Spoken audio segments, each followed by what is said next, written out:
Psalm 22, verse 18. They divide my clothes among them, and cast lots for my garment. So when Joseph came to his brothers, they stripped him of his robe, the ornate robe he was wearing, and they took him and threw him into the cistern. The cistern was empty. There was no water in it. Jesus knew that the Father had put all things under his power, and that he had come from God and was returning to God.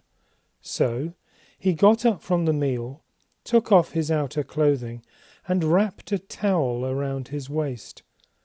After that he poured water into a basin and began to wash his disciples' feet, drying them with the towel that was wrapped around him. When they had crucified him, they divided up his clothes by casting lots. So Peter and the other disciple started for the tomb. Both were running, but the other disciple outran Peter and reached the tomb first. He bent over and looked in at the strips of linen lying there, but did not go in. Then Simon Peter came along behind him and went straight into the tomb. He saw the strips of linen lying there, as well as the cloth that had been wrapped around Jesus' head.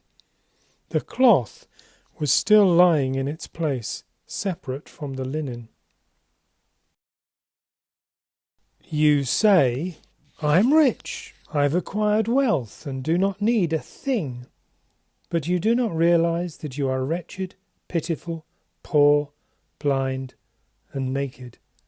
I counsel you to buy from me gold refined in the fire, so you can become rich, and white clothes to wear, so you can cover your shameful nakedness, and salve to put on your eyes, so you can see.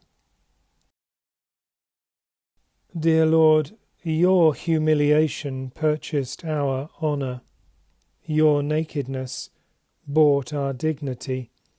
Your exposure to public shame brought about our restoration. We worship you. Amen.